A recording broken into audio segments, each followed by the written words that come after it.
C'est fait. Hop.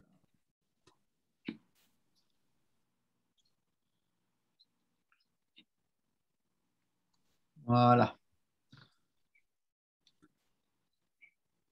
Bon, bah, je vais commencer, si ça va pour vous. Ouais, ok. Donc, le teachback, c'est sur les ancrages et les neurosciences. Donc, les ancrages, on parle beaucoup d'ancrages, notamment en PNL. Et en neurosciences, ça se rapproche un petit peu, on va travailler différemment.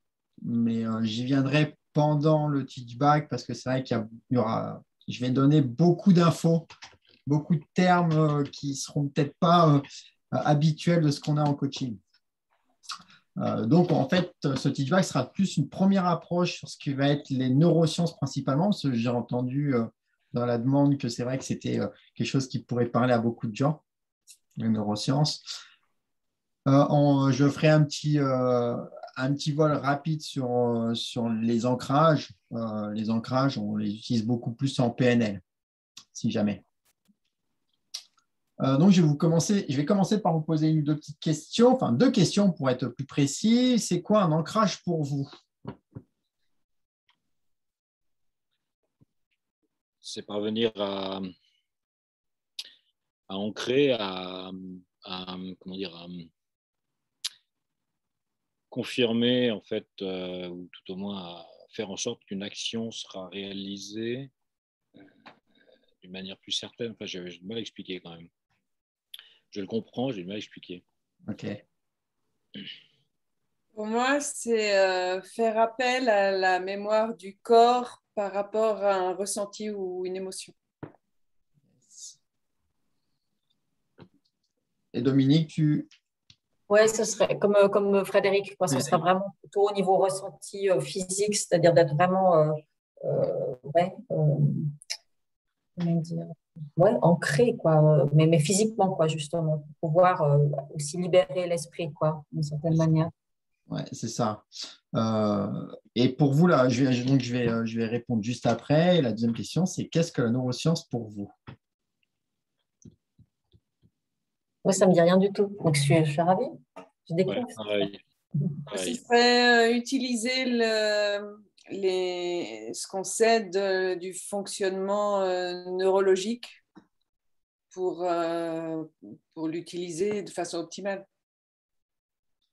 Ouais, un petit peu, on est un peu là-dedans dans tout ça. Salut Christelle. Salut. Hop. On vient juste de commencer.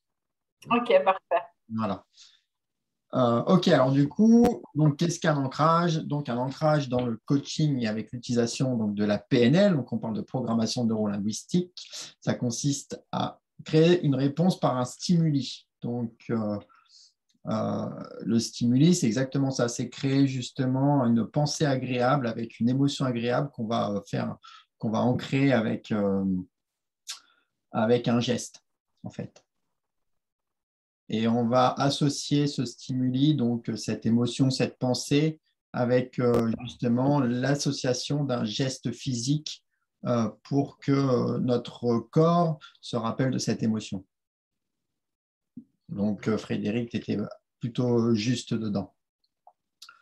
On utilise souvent, je ne sais pas si ça vous parle, donc on utilise ce qu'on appelle le VACOG.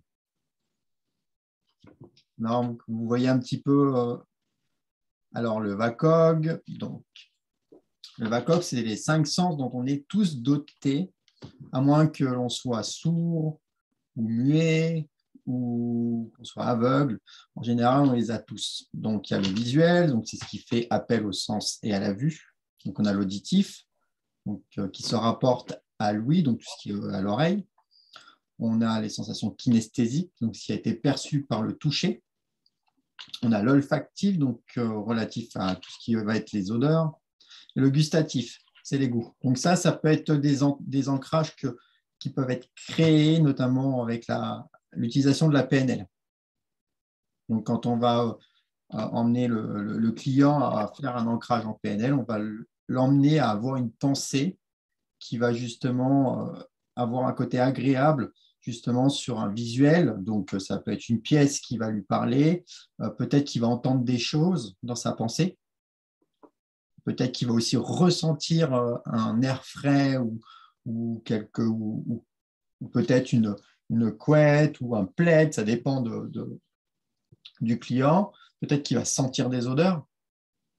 Peut-être qu'il va aussi avoir une notion de goût dans la bouche. Donc tout ça, ça peut être des ancrages qui peuvent être créés avec le client. Est-ce que ça va pour le moment? Yes. OK. Donc ça, c'est ce qu'on utilise en PNL. Du peu de connaissances que j'ai. Voilà. Maintenant, les neurosciences. Alors, les neurosciences, j'ai pris une définition qui est assez claire pour regrouper pas mal de choses. Les neurosciences, c'est très vaste, si jamais. Et nous, on va s'axer sur ce qu'on appelle les ANC. J'y viendrai juste après. Donc, les neurosciences, ça consiste à comprendre et expliquer le fonctionnement du cerveau humain. Donc, il y a plusieurs disciplines liées notamment à ce qui va être des recherches anatomiques, le système nerveux, c'est des études scientifiques. Donc, tout est axé sur du scientifiquement prouvé. Si jamais, il n'y a pas de théorie dans les neurosciences. Donc, ça part de la structure moléculaire, justement au mode de fonctionnement jusqu'aux organes. Est-ce que ça va pour le moment? Oui. J'essaye vraiment c'est compliqué de vulgariser parce que ça peut aller assez loin dans des termes et du coup, j'essaye au mieux de donner alors, ça pourra paraître peut-être un peu grossier pour ceux qui ont l'habitude de travailler avec les neurosciences, mais l'idée, c'est vraiment d'avoir cette première approche. Donc là, on va parler une des branches des neurosciences, c'est ce qu'on appelle les ANC. Donc, je parlerai d'ANC. Quand je parle d'ANC, je parle d'approche neurocognitive et comportementale. C'est ce qui se rapproche un peu plus à ce qui nous intéresse, nous, dans le coaching. Donc, l'ANC, c'est une démarche à la fois scientifique et ce qu'on dit pragmatique, qui permet de mieux saisir le comportement humain en interaction avec l'environnement dans lequel il évolue. Donc, c'est du social, du professionnel et écologique, en fait. Donc, selon les ANC, nous avons 4 pilotes de décision. Donc, ce qu'il faut savoir, c'est que ces pilotes sont toujours complémentaires les uns avec les autres. On a toujours des dominances. C'est un peu comme si je vous parlais des drivers. On a des dominances, mais on utilise toujours un peu tout dans certaines situations. On a ce qu'on appelle la gouvernance émotionnelle. Donc, comme le nom le dit, c'est l'émotion, donc ça va être des désirs, c'est les besoins, justement. C'est les choses qu'on aura créées dans notre enfance, par exemple. Donc, on parle du système limbique dans le cerveau. Donc, justement, notre système limbique, c'est notre disque dur, c'est ce qui va gérer nos connaissances, c'est ce qui va gérer nos souvenirs, nos croyances, et toutes les émotions vont être, si je vulgarise, vont être imprimées dans ce système limbique. Donc, on parle de gouvernance émotionnelle. On a la gouvernance grégaire. Donc là, c'est souvent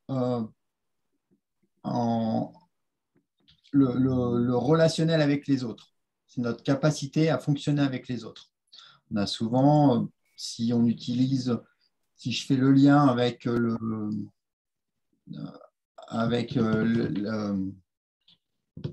l'analyse transactionnelle, c'est notre comportement avec les autres. On a la gouvernance instinctive, c'est la gouvernance de base qui nous permet de boire, manger, dormir, en fait. C'est aussi ce qui nous fait fonctionner quand on est sous stress, en fait. Notamment avec le stress, on va avoir des automatismes justement instinctifs. Il y a des gens qui vont boire, d'autres qui vont manger. Quand on dit, par exemple, quand je suis stressé, je mange, c'est la gouvernance instinctive qui se met en marche. Est-ce que ça va pour le moment? OK. Et après, on a la gouvernance adaptative. Alors, la gouvernance adaptative, c'est la gouvernance qui va permettre de créer les anticipations. C'est celle qui va innover, c'est celle qui va créer, en fait. Ce qu'on appelle, c'est ce qui est c'est notre cortex préfrontal.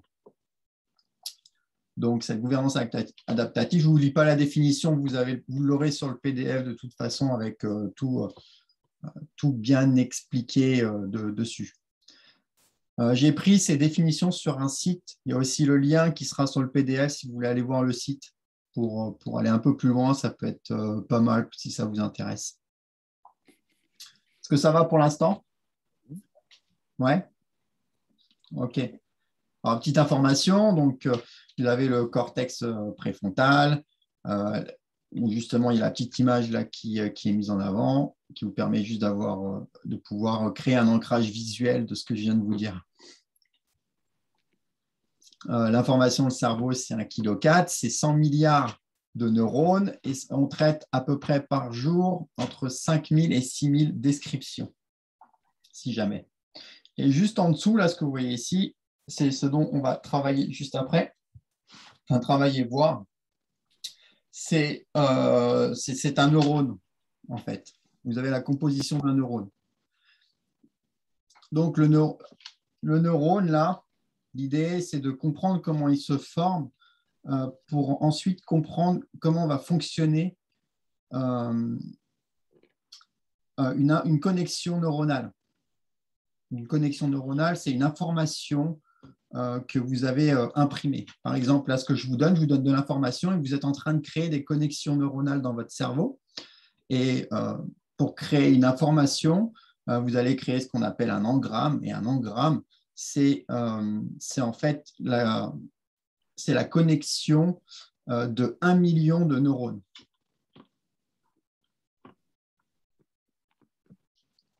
C'est bon pour vous? OK. Salut Marine. Hello tout le monde, je ne mets pas ma caméra ni mon micro tout de suite, je vous écoute et je m'installe et voilà. Pas de souci.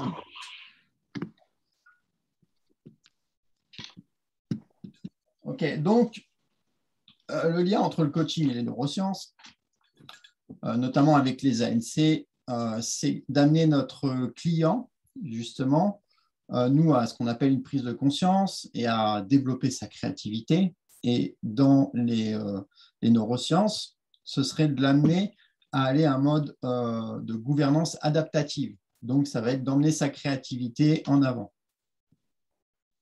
Par exemple, nous, on a des termes en coaching, on parle de croyances, beaucoup.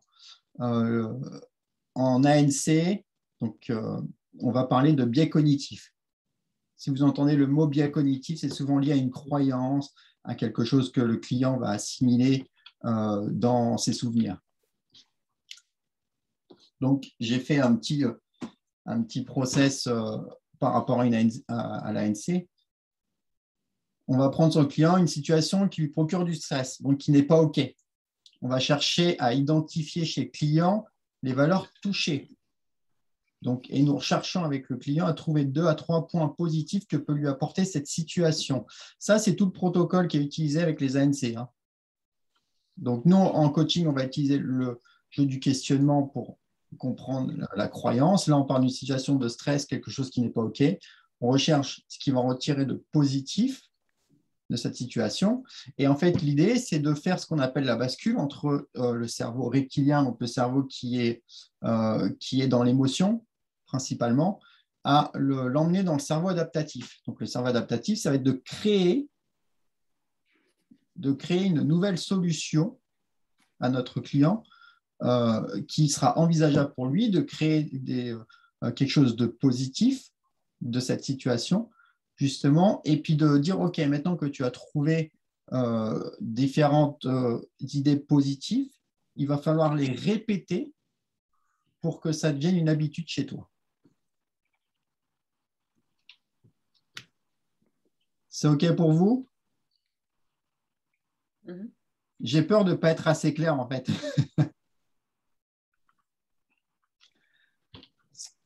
Donc, nous, dans le coaching, on va utiliser le processus qui va être, qu'on appelle le protocole du gros, hein, donc on connaît.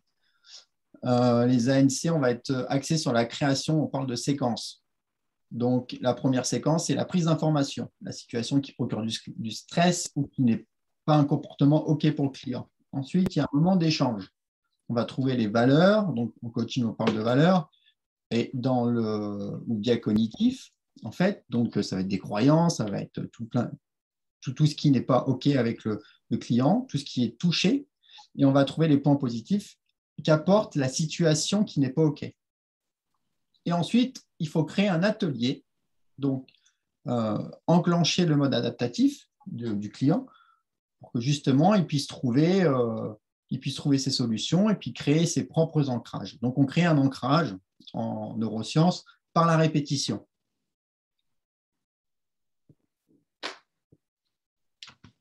Parce que c'est par la répétition que ça devient une habitude chez le client.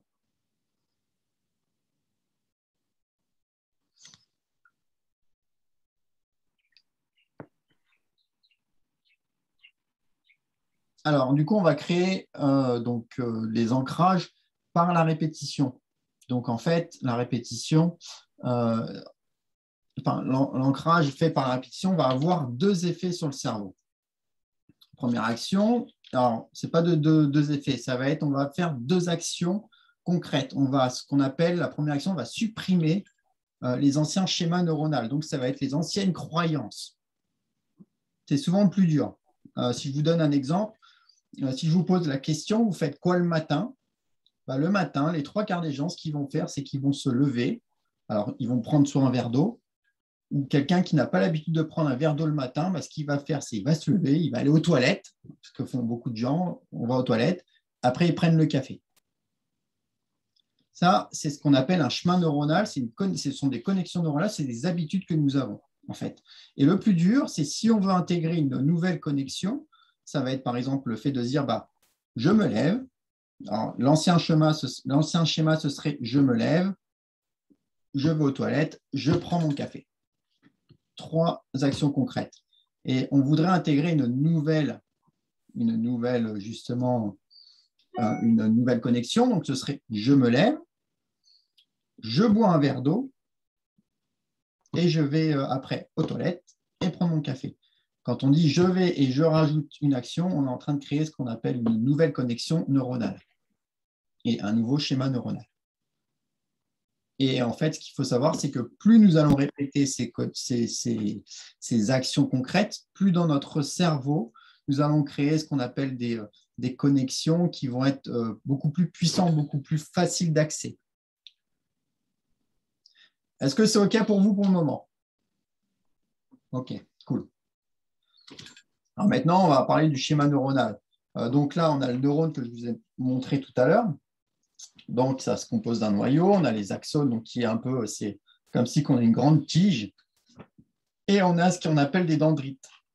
Donc, les dendrites au noyau, c'est ce qui va permettre la connexion d'un neurone à un autre, en fait. Et elles sont reconnectées par des synapses. Si je ne dis pas de bêtises, c'est les synapses. Et en fait, les dendrites, si vous voyez ma main, je ne sais pas si on me voit. Donc, en fait, je vais vous montrer ici, vous avez les dendrites. Okay, et les dendrites, c'est comme une main ouverte. D'accord? Et si vous regardez au bout des terminaisons, là, vous avez un petit rond. C'est comme si si vous regardez vers moi, j'ai ma main droite, ce sont mes dendrites, et ma main gauche, c'est les terminaisons neuronales. En fait, c'est juste les synapses. Et ce qui va se passer quand on va faire une connexion, il va y avoir deux neurones qui vont se connecter et les dendrites vont s'accrocher comme ça. OK?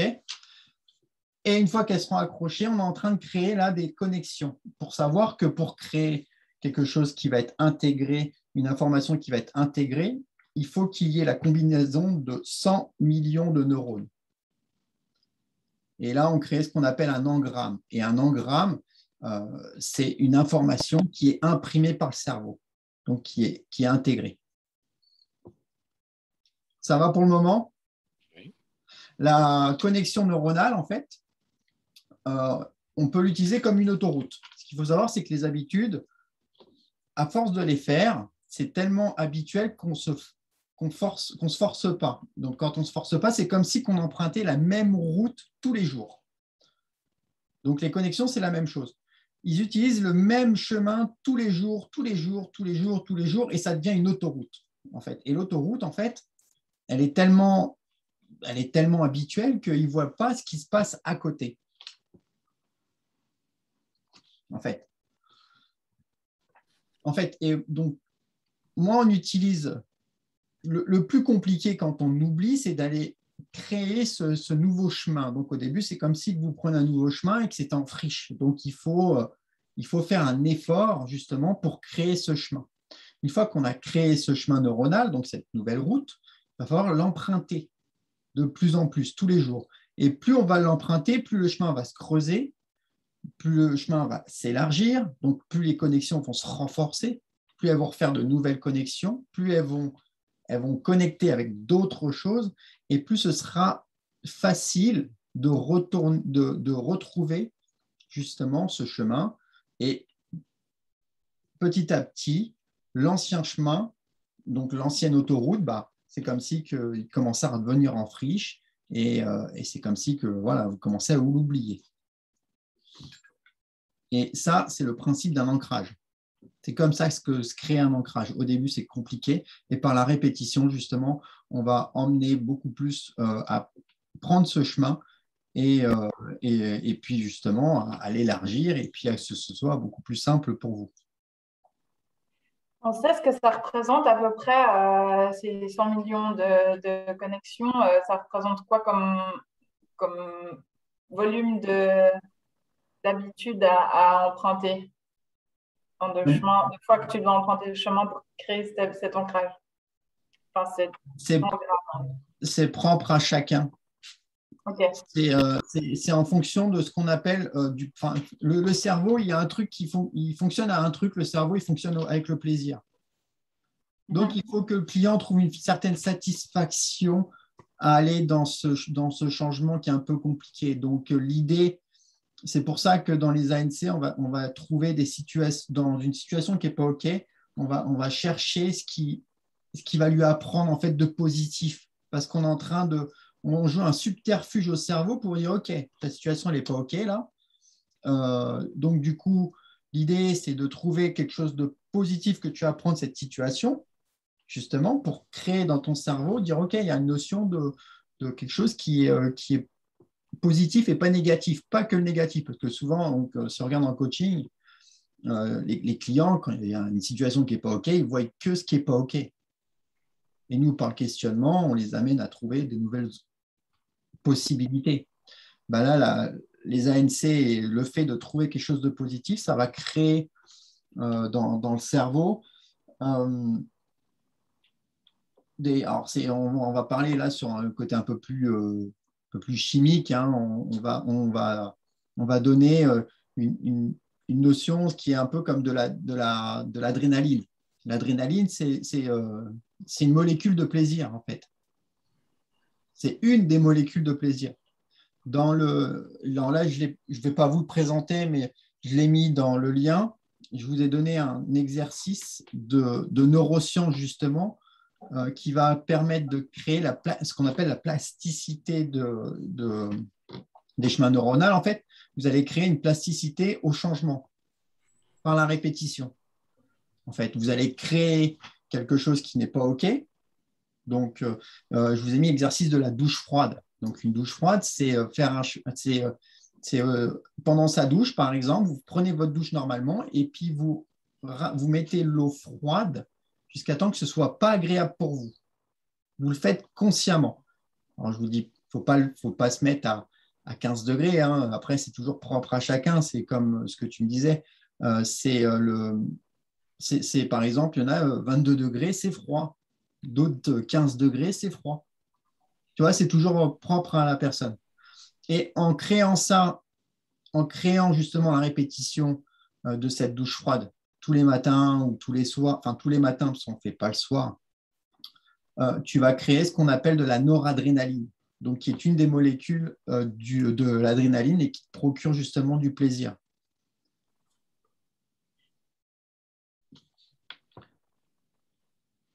Et ensuite, par rapport à ce que tu disais justement par rapport aux connexions, c'est vraiment en fonction de la volonté de la personne et puis de comment elle va répéter son acte que ça va devenir beaucoup plus ou moins ancré. Est-ce que j'ai répondu à ta question? Oui, merci. Ok.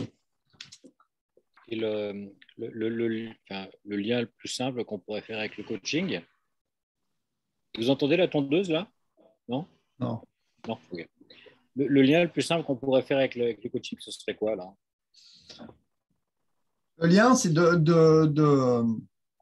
se dire que les ANC, en fait, pour créer un ancrage pour ton client, tu peux les utiliser pour faire des tâches dans les tâches de ton client, dans les options. Tâches répétitives, c'est ça peut-être? Exactement. Voilà, dans ce sens-là. Exactement. Quand tu sais comment ça fonctionne dans le cerveau, que ton client il t'a donné sa croyance, qui t'a donné justement sa prise de conscience, et que tu peux créer une tâche avec les informations qu'il t'a données qui vont lui servir justement à créer ce nouveau chemin neuronal avec justement ces ancrages qu'on utilise en PNL, justement avec la PNL, avec ce VACOG, avec l'exercice d'avoir, par exemple, en PNL, on demande à avoir au client de fermer les yeux et d'avoir une pensée agréable. D'accord? Donc, c'est quel effet voulu il veut avoir à ce moment-là. Donc, le client, on va l'emmener dans un sentiment de bien-être. On va lui demander de se remémorer les détails. Le son, la lumière, quelle émotion il a, est-ce qu'il y a une odeur, est-ce qu'il y a plein de choses, en fait. Et une fois qu'il a l'image en tête, on lui demande de l'ancrer avec un geste. Par exemple, on lui dit de garder encore, de fermer les yeux et justement par exemple, de se tenir le poignet comme ça. Souvent, c'est ça. Tu tiens le poignet et tu tiens le poignet. Et là, il y a un truc qui se fait dans le cerveau, c'est qu'un ancrage, le cerveau assimile la pensée, les émotions, l'odeur, le goût, tout ce qu'il aura imaginé à ce geste-là, en fait. Une fois qu'il l'enlève, tu fais recommencer plusieurs fois à ton client pour qu'il ait bien l'impression qu'il soit bien ancré pendant sa séance. Ça, c'est un ancrage en PNL, par exemple. Et quand tu sais que plus il va le répéter, plus son ancrage neuronal, son chemin va se créer de la même manière, en fait, plus il va le répéter, plus ce sera pour lui facile de le faire. Parce qu'à un moment donné, au début, ça va être la concentration, on va le répéter, il va le refaire. Donc, consciemment, au début, il va oublier, mais après, il va continuer. Et à un moment donné, pour se remettre dans cet état, il aura juste à faire ce geste. Ce sera un automatisme. Pourquoi? Parce que dans son cerveau, il aura créé toutes ces connexions, tout son chemin neuronal pour que le geste se soit assimilé automatiquement à ses émotions. Et ça, si tu le couples à une tâche qui a servi à son client à faire sa prise de conscience, justement pour qu'il ait un lien pour dire, moi, une émotion, c'est une émotion qui n'était pas OK avec tel type de situation, je ne veux plus revivre ça. OK, pour plus revivre ça, je dois travailler mon assertivité. Je dis ça comme ça, mais si c'est l'assertivité, on décrit l'assertivité, on va plus loin avec l'assertivité avec le client, et on demande l'émotion, et là, on lui fait un point d'ancrage en PNL. Et là, comme tu connais tout le fonctionnement, bam, t'ancres. Tu sais comment ça fonctionne, et tu vois avec ton client comment il fait. Le lien aussi avec l'hypnose, je pense, là. Ouais, il y a un peu d'hypnose. Il y a du cerveau après, donc ça se relie. Ouais. Est-ce que j'ai répondu à ta question? Ouais. Cool. Je pense que c'est très vaste après comme notion. Et effectivement, je comprends ce que tu disais tout à l'heure, que là, les choses évoluent tout le temps, parce qu'il y a des essais, des théories, et puis donc c'est basé sur, pas que des théories, mais c'est basé sur les mots que tu disais, c'est pas des théories, ce sont des choses, des études qui ont démontré en fait. Exactement, tu as des vidéos qui prouvent comment fonctionne une connexion, comment les connexions se font, comment justement, au début, tu vas avoir une petite connexion, donc ça, c'est juste un neurone, et ils vont tellement se connecter que du coup, ça va te faire un gros point blanc, et ce gros point blanc va reconnecter un gros point blanc. Et ça, c'est des engrammes qui sont en train de faire des liens, en fait. C'est ton cerveau qui est en train de faire des liens. Il est en train d'apprendre des choses, et quand il apprend des choses, par exemple, si je te dis le mot marteau, d'accord, ton cerveau, il va assimiler le mot marteau à plusieurs choses. Inconsciemment, tu vas imaginer le marteau qui est situé à une certaine partie de ton cerveau. Ton cerveau va avoir l'image du marteau. Il y a une autre partie de ton cerveau qui va le sentir, le marteau, qui va savoir quelle forme ça a et comment tu l'as quand tu le tiens dans la main. Il y a une autre partie de ton cerveau qui va savoir comment utiliser le marteau. Et il y a une autre partie de ton cerveau qui va aussi savoir quel bruit fait le marteau. Tout n'est pas centré au même endroit de ton cerveau. Et justement, c'est ces connexions, c'est tous ces amas de je me connecte, je me connecte, je me connecte, je me connecte, qui te dit, bah, tiens, marteau, ça fait ça, ça, ça et ça.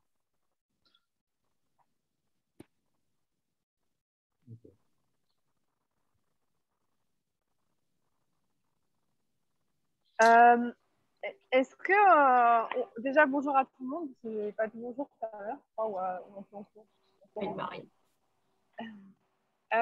Est-ce que tu aurais un exercice un peu pratique qu'on pourrait faire là maintenant, un peu tout ensemble pour s'entraîner ou voir comment on fait avec le client, ou, tu vois, ou par exemple ce que tu viens de décrire à Claudio? Alors, moi, j'avais un petit test qui était assez drôle, qui était que beaucoup peuvent connaître, c'est le test de Stroop. Vous le connaissez ou pas? Donc là, c'est clairement justement le test qui te montre comment ton cerveau fonctionne, en fait. Donc, du coup, je l'ai là. Alors, hop. Tu pourras le mettre sur le drive? Il est déjà sur le drive, il est sur le PDF. Pardon. Il n'y a même pas besoin de demander, c'est carrément tout fait avant de demander. Ouais, du coup, là, ça rame un peu. C'est ancré, là. C'est ancré dans le... Ouais. Alors là, ça va être un peu...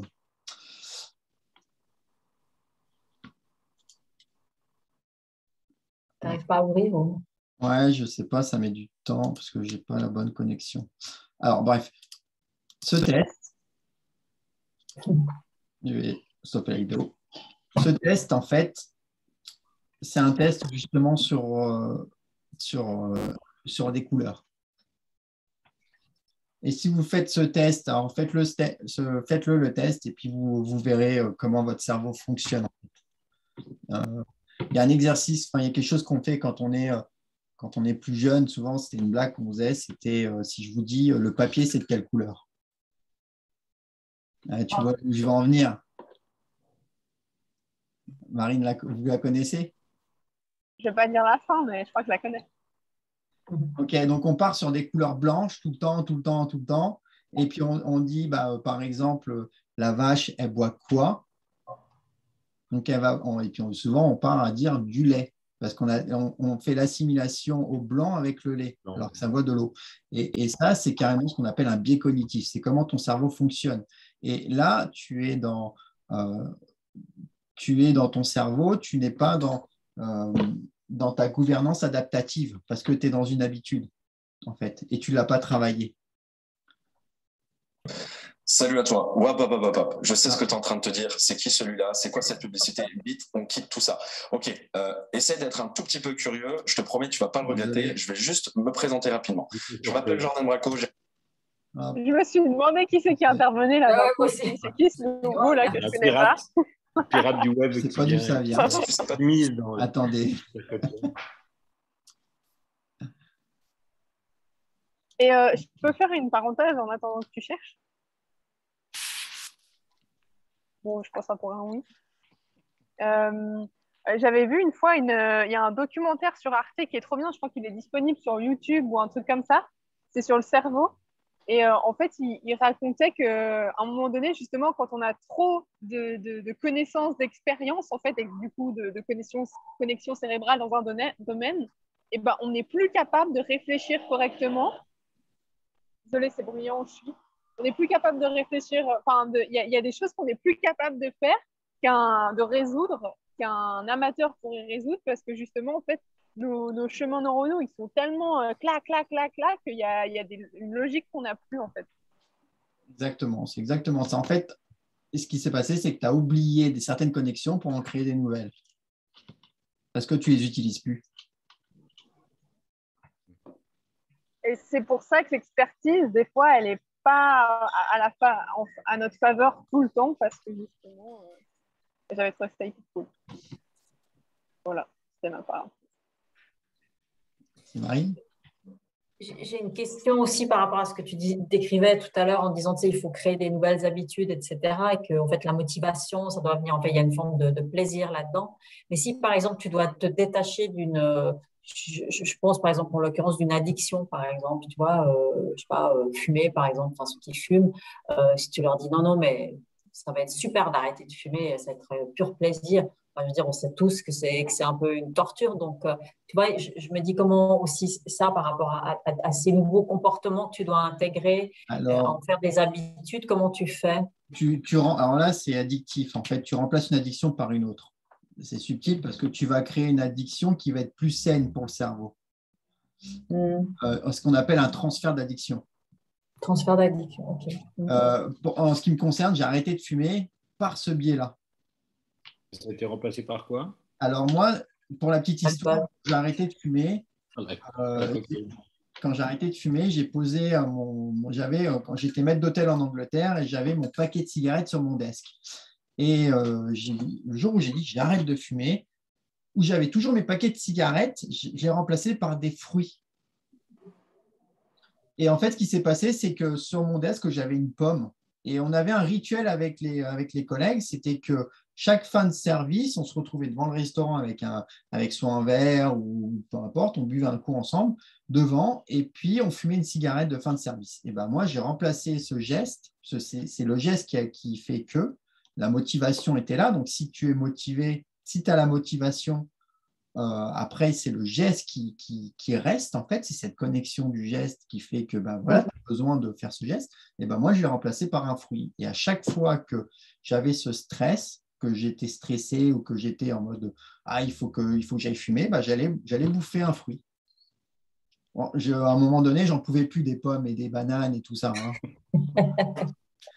Tu fumais beaucoup pour ça. Ouais, je fumais pas mal. Ouais, je fumais un paquet par jour. Je suis passé de 1 à 0. Tant que tu n'essayais pas d'allumer les bananes. Non, ça va. Comment on fait pour entretenir la motivation? Ça, c'est toujours propre à chacun. C'est ta détermination personnelle. Ça, c'est vraiment, qu'est-ce que ça t'apporte de. C'est comme pour moi, pour l'histoire, c'est que moi, j'ai mon père qui est mort de la cigarette. Dans les âges où j'ai décidé d'arrêter, j'ai dit non, moi, je ne veux pas, en fait.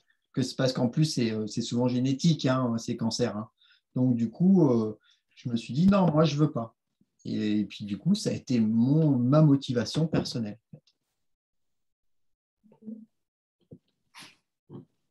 Et aussi, pardon. Parce que toi, tu avais parlé de la neuroscience. En fait, je me souviens, c'était une fois, on faisait un teach-back, puis je sais plus, puis j'expliquais que j'étais stressée, par exemple, avant un coaching et tout, puis tu m'avais dit que justement, toi, tu faisais ce truc avec la main, ou voilà. Et donc, en fait, par exemple, moi, si tout d'un coup, je ne fais pas de PNL, je ne fais pas ci, je peux faire quoi? C'est-à-dire que quand je sens une situation, par exemple, stressante, je peux me faire mon propre rituel, ou je ne sais pas, de me dire, je ne sais pas… Alors, moi, ce que je vous propose, c'est de faire un exercice là d'ancrage. C'est vous fermer les yeux, en fait.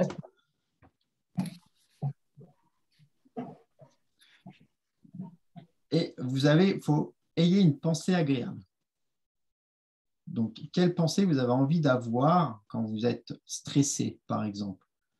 Qu'est-ce que tu as envie d'être à la place? Une fois que tu as ce que tu as envie de remplacer, donc ton effet voulu, tu vas ramener des détails. Où est-ce que tu te situes? Comment c'est? Comment est la lumière? Qu'est-ce que tu entends?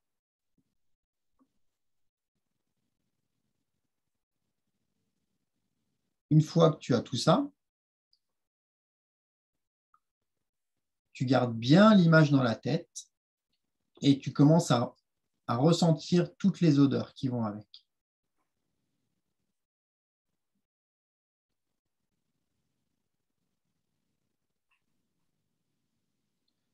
Une fois que ça c'est fait,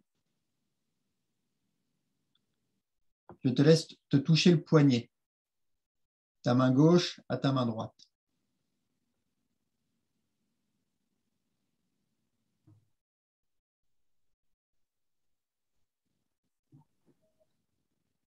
Et tu gardes cette émotion en touchant le poignet.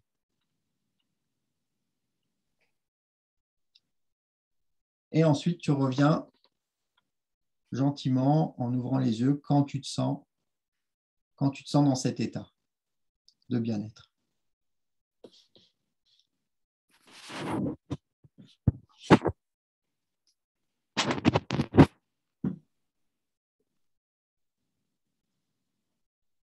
OK.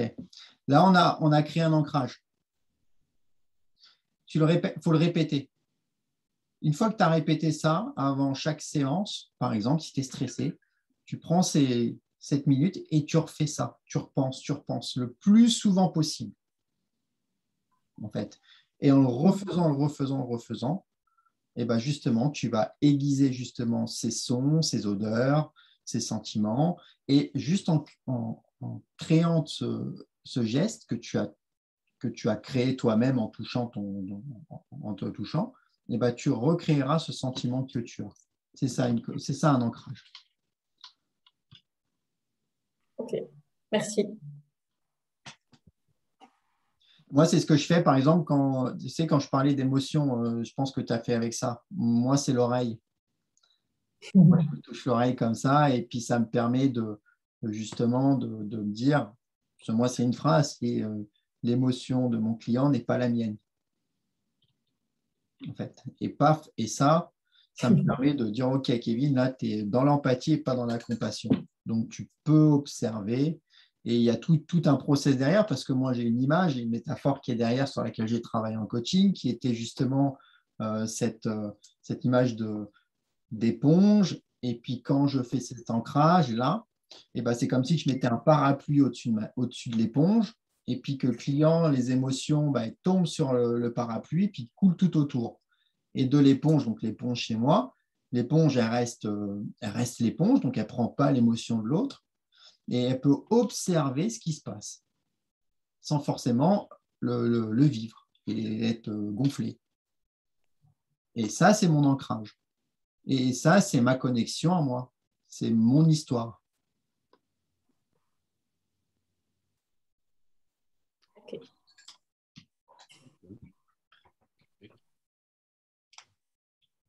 On va tous avoir des trucs secrets, tu sais. Comme ça. Tu touchais assez souvent l'oreille, d'ailleurs, j'ai remarqué. Maintenant, voilà. Moi, je vais être observé. Là, pour un HPE, pour moi, c'est important. Alors, je suis désolé, mais je vais devoir vous le laisser. Là. Merci. Allez, ciao. Ciao. Bonne soirée à tous. À bientôt. Bonne soirée. Donc, moi, j'ai une question.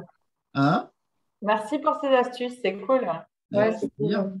J'espère que ce teach back vous aura plu. Ouais, il y a un peu beaucoup là au début, j'étais un peu.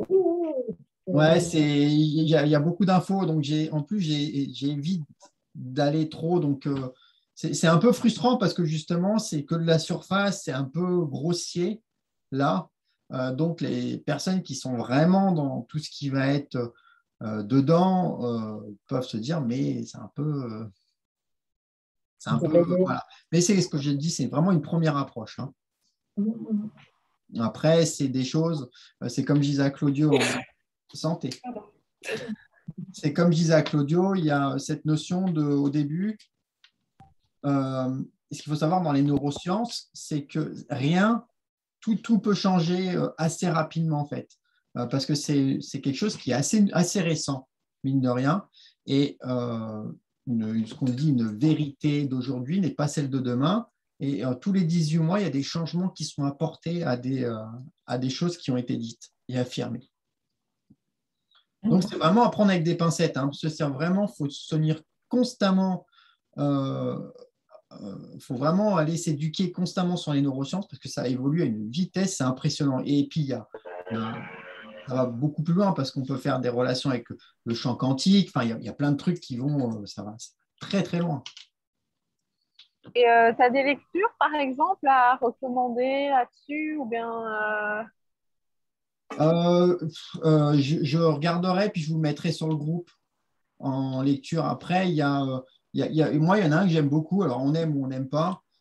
Il a fait un livre que j'aime bien. C'est Idriss Aberkan avec la neuroergonomie qui s'appelle Libérer votre cerveau. C'est quelque chose de super intéressant il vulgarise un peu le cerveau. Alors, tout n'est pas juste, mais il donne beaucoup d'astuces sur comment adapter notre cerveau à sa plasticité, à comment on peut améliorer notre cerveau. Donc ça peut être une lecture à avoir. Volontiers, ouais. Voilà. Est-ce qu'il y a des questions Et disons, pour chaque teachback, ça fait presque un livre par semaine à lire si on veut rester un peu, à jour. Ça devient chaud, là. Ça devient très chaud. Bon, moi, je vais vous laisser aussi parce que après 19h, j'ai un truc. Du coup, merci, tu vas Marie. bien, Marine? Sinon, ouais. toi, tu vas bien? Ouais. Oui, je vais bien. Ouais, merci. L'école commence demain, du coup, ça a été un peu speed ces derniers temps. Je sais pas comment venir, mais voilà. Tes vacances aussi, Dominique, ça a été? Oui, j'ai pensé à toi. Je nageais, puis je faisais. Trop bien. Ouais, c'est super. Ouais. Tu as bien de la chance de vivre là-bas. Ouais, cool. Une belle expérience. Et je vous souhaite une bonne soirée à tous. Et puis, à la semaine prochaine. Et puis, ou peut-être dans la semaine, si on arrive à caler des petits coaching et que je pose pas des lapins. Hein, Kevin? Bon, allez, ciao, ciao. Ciao. Bonne soirée. Merci, Kevin. Bonne soirée. Pas de souci. Très intéressant. En tout cas. Question juste comme ça pratique. C'est quand que je fais le mien, moi, de Teachback, en fait? Je vais regarder. Que je vous fasse ça quand même. Voilà. Paf. Alors. Je sens que c'était assez tard. Je sais plus. Je te dis tout de suite. Donc, la semaine prochaine, c'est Christelle. Le 21, c'est Claudio. Attends, pardon. Rémunération et package, le 14. La semaine prochaine? Oui. Je ne vais pas y arriver du tout. OK. Mais vraiment pas. Parce que j'arrive à rien faire en ce moment. D'accord. Je n'ai même pas réussi à faire le e-learning. Et mais moi, il bloquait le e-learning en plus. Ah ouais? Alors, ce ne sera pas Christelle. C'est la cata. Du coup, je risque de le remplacer avec Tu l'analyse as déjà quelque transactionnelle. chose de prêt ou Ouais, moi, je peux faire l'analyse transactionnelle si vous voulez. ça? Ou sinon, moi, Les émotions, je fais le truc sur les émotions. c'est le 28. On peut le déplacer au 14. Sinon, je peux le faire le 14 si tu veux. Puis à la limite, si je sais maintenant, je mets le paquet, quoi. OK. Donc, Allez, je fais ça. et pour toi, ça te va le 28? Pour moi, Ouais. le 28 septembre, donc. Attends, je regarde parce que genre les 3 prochains week-ends, je suis... J'ai atelier avec des vrais clients mardi prochain. Oui, parce qu'ils avaient potentiellement changé la date, mais finalement C'était pas. ça. D'accord. Ouais. Donc, on va mettre Le un petit Teachback alors. On va faire ça. Le 28. C'était ça. Ouais, oui. OK.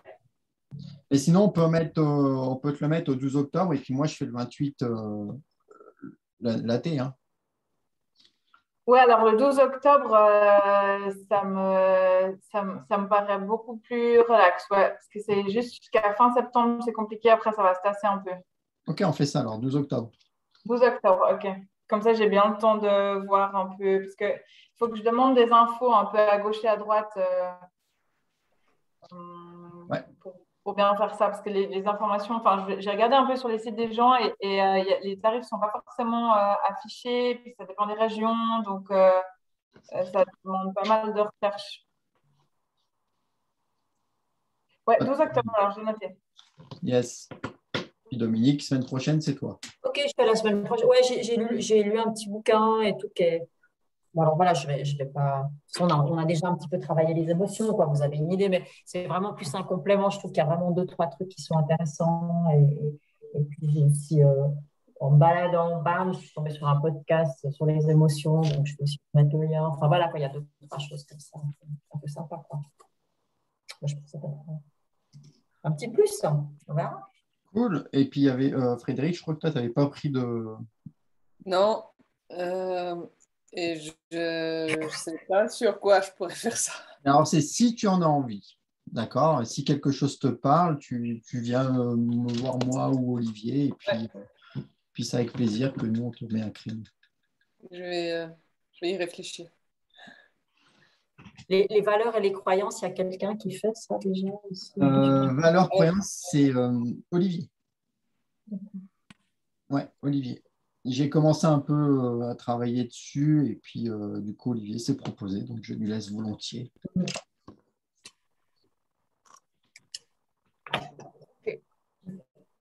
Voilà. Bon, alors, ce type-là vous a plu? Ouais, c'est top.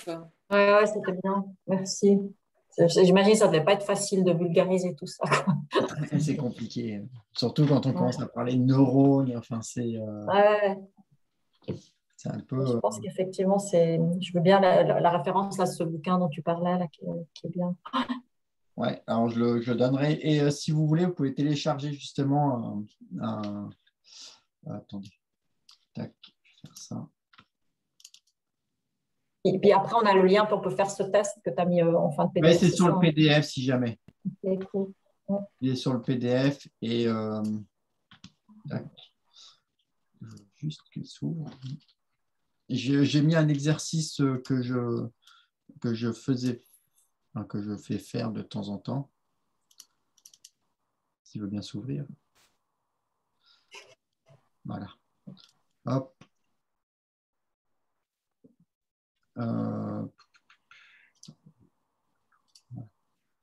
Voilà. Tac. Je crois que Christelle connaît déjà un peu ça. Hein. Je ne sais pas si je te l'ai. Ouais. Oui, tu m'avais montré. Donc, pouf, pouf. Donc là, il y a un exercice de douche froide, en fait, qui est aussi téléchargeable sur le Drive, en fait. Et vous pouvez justement, vous avez tout le protocole pour prendre la douche froide. Je fais déjà ça. Voilà. Et du coup, tu auras une compréhension de ce que ça fait sur ton corps. Tu vois, donc là, tu stimules ce qu'on appelle les BDNF, molécules neurotrophiques. Et c'est très bon pour les cheveux aussi. Ouais. Donc, si jamais vous avez tout le process de ce que. Alors, il y a encore, ça fait encore plein d'autres choses, hein, mais ça t'explique ce que ça te fait, en fait. Ouais, bon, le vieillissement des cellules, je vous rassure les filles, hein, ça fait 33 ans que je fais ça, j'ai pas vu, franchement. Hein. Non, on ne sait pas à quoi tu ressemblerais si tu mon Dieu. Exactement.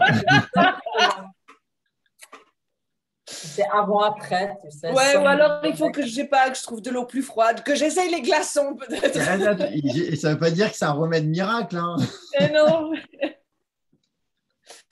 Mais c'est vachement agréable, ceci dit. Moi, j'ai commencé à faire ça quand j'étais enceinte de mon premier, justement pour stimuler la circulation du sang, la fermeté des tissus.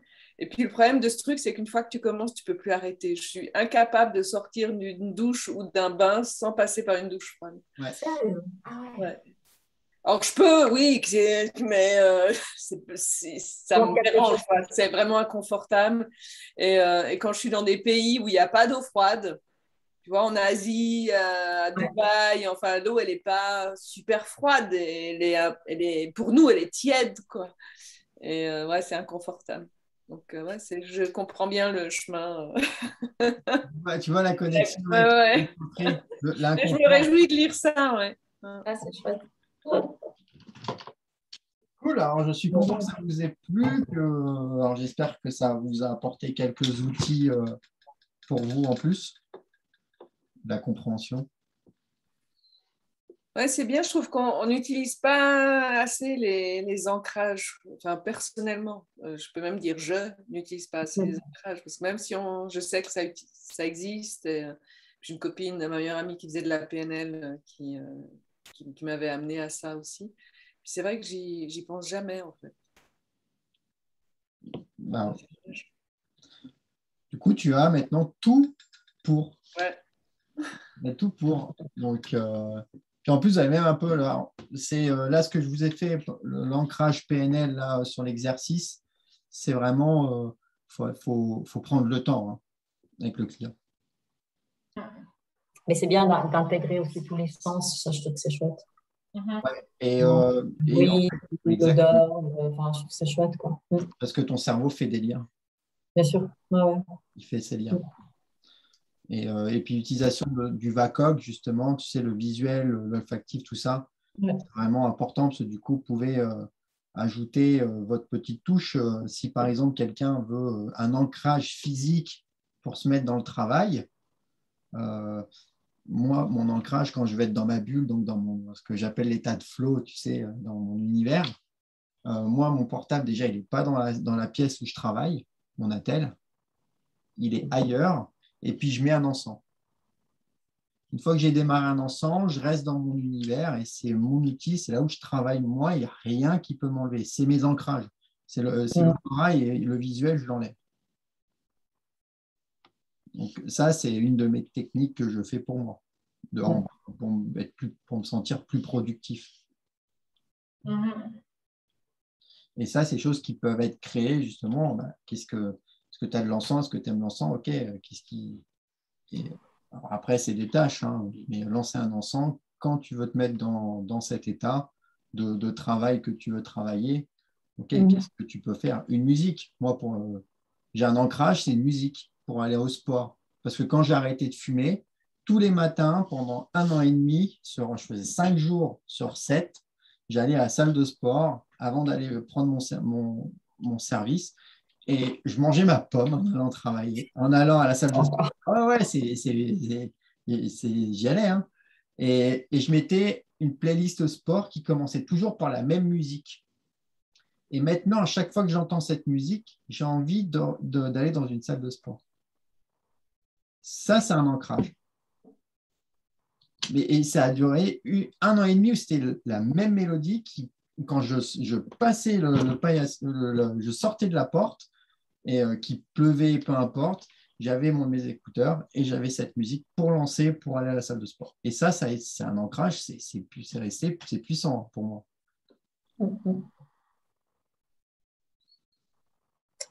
Ouais, on va se trouver. Ça peut utiliser, ouais. Plein de choses, mais c'est par la répétition. La répétition. Si c'est pour se mettre dans le travail et puis plus procrastiner, ça peut être, je ne sais pas, une musique, une bougie, ça peut allumer une bougie, ça peut être mettre un plaid. Le plaid, voilà, ça peut se sentir bien avec le plaid. C'est vraiment, les gens vont créer leur ancrage. Tout le monde crée son propre ancrage. J'en ai une, c'était une fois sur un coaching. Elle devait se lever 30 minutes plus tôt parce qu'elle avait son mari et puis son enfant qui se levait 30 minutes plus tard. Et puis, en fait, pour se créer, pour ne pas oublier, en fait, elle voulait faire 30 minutes de yoga, en fait. avant de lancer sa journée. Et donc, du coup, elle mettait son réveil, mais au début, elle n'y arrivait pas. Parce que pour elle, elle se levait 30 minutes plus tôt, mais elle s'asseyait puis elle regardait les réseaux. Et ça te parle, ça. Et du coup, je lui demande de quoi qu'est-ce qu'il te faudrait pour toi que tu puisses ne pas oublier que c'est du plaisir, le yoga pour toi. Et donc, le plaisir, le yoga, c'est quand elle était pour elle dans son imaginaire, c'était quand elle était en Australie. Le matin, elle se levait à 5 heures du matin et elle se mettait dehors et puis elle faisait son yoga pendant 1 heure. Ça, c'est quelque chose qu'elle s'est rappelé. OK. Et je lui ai dit, qu'est-ce qui te permet de te rappeler justement ce moment-là? Et puis elle avait une espèce de petite dent, en fait. Et en fait, la dent, je dis, ouais, qu'est-ce que tu fais la première chose le matin quand tu te lèves? Je dis, bah, je prends mon portable, mon téléphone, enfin mon attel. OK, bah, tu le mets sur ton attel le soir. Tu te mets le réveil marqué dents de requin. Et à chaque fois qu'elle mettait le réveil, marqué dents de requin, elle savait qu'elle devait poser la dent de requin sur son attel. Le matin, il sonnait, elle avait la dent de requin dans les mains avec le natel.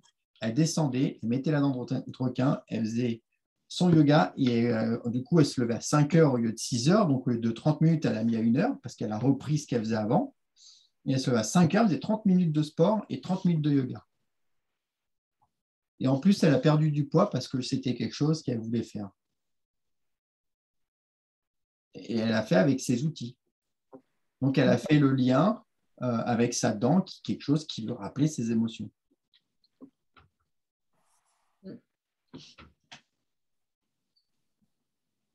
Et quand on le raconte comme ça, on dit ouais, c'est pas grand-chose, mais pour le client, c'est toujours que c'est important. Comment tu ferais si c'est pour ancrer quelque chose où il n'y a pas de souvenir positif? Là, en l'occurrence, elle a une ressource dans le passé qu'elle a pu utiliser.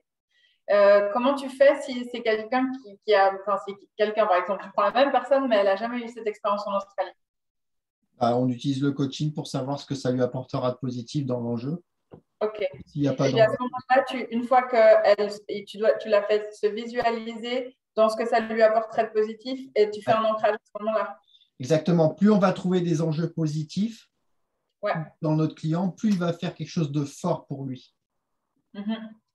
Plus il y aura du positif, plus ce sera important en fait à l'atteinte de ce positif. Parce que le cerveau, lui, il cherche qu'une chose, c'est que trouver du plaisir. Et quand il s'ennuie, le cerveau, il a un truc très con, il va aller chercher que du négatif. Parce que ça, c'est notre instinct de survie. Hein. On est, de base, l'humain, il est fait pour. Il est arrivé sur une planète où il devait survivre, hein, donc il était constamment dans la peur. Et puis on sait que justement, dans la peur, il y a 3 actions. C'est soit on se cache, soit on fuit, ou soit on se bat. Exactement. C'est les trois réactions primaires qu'on utilise. Donc du coup, quand on fuit, c'est qu'on procrastine souvent, on ne fait pas les choses. Hein. On dit, bon, je le remettrai à demain, ça va, je suis large. C'est une forme de fuite. Okay, et puis il y a des gens qui, dans la peur, justement, vont dans l'action. Donc là, on amène sur autre chose. Et puis il y en a qui restent pétrifiés, qui ne savent pas quoi faire. Et quand on remplace la peur, après il y a le coaching qui rentre en cause. Hein. Et puis par les ANC, on va trouver quelque chose de positif à faire ça.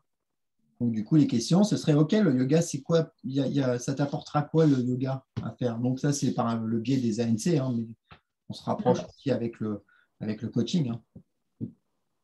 Et du coup, concrètement, quand tu es dans une séance, donc tu identifies de quoi elle aura besoin pour arriver à mettre cette action en place.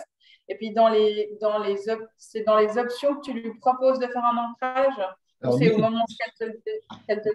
Le client, il a ses propres options et ses propres actions. Et nous, on demande l'autorisation toujours est-ce que tu me permets de t'ajouter une page à ce que tu me dis? Et là, tu lui offres. Tu ne le fais pas dans le R quand elle est en train de te dire qu'est-ce que ça lui apporterait ou quelle était l'expérience ressource. Alors, comme je suis un jeune coach, j'ai pas encore assez de, on n'a pas encore assez, pour moi, j'ai pas encore assez de, tu vois, je suis pas assez à l'aise pour me dire, ah, peut-être que on peut parler d'ancrage. Moi, je m'amuserais pas parce que ça peut être considéré comme une induction pendant le coaching. Ok, donc à la fin. À la fin, si tu lui proposes, il dit oui, il dit non, ok.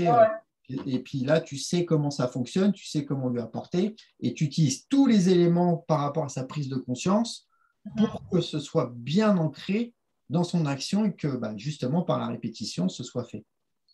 Ouais, ok. C'est comme ça que je vois la chose. En fait.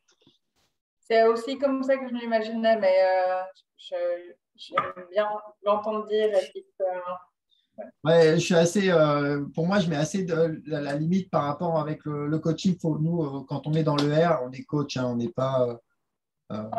On n'est pas, enfin, on n'est pas spécialiste en neurosciences. Enfin, voilà, je suis pas un spécialiste neurosciences. Là, je vous partage un peu de ce que j'ai appris, mais je suis pas un spécialiste, donc j'y vais vraiment avec des pincettes. C'est parce que je pense que je suis sûr de ce que ça va créer chez le client avec ses propres mots, ses propres sensations et ses propres termes, en fait. Ouais. Ça peut être se donner des affirmations. C'est se dire tant de fois par jour, je m'autorise à, parce qu'on a parlé de se donner des autorisations pendant son coaching. Oui. Moi, je vais devoir vous laisser, les amis. Moi aussi. Ouais, moi, il faut aussi que je commence à bosser. Merci beaucoup. Merci à toi. C'était chouette. C'était cool. Bisous. À Bonne soirée. Bye. Bye bye. Bye.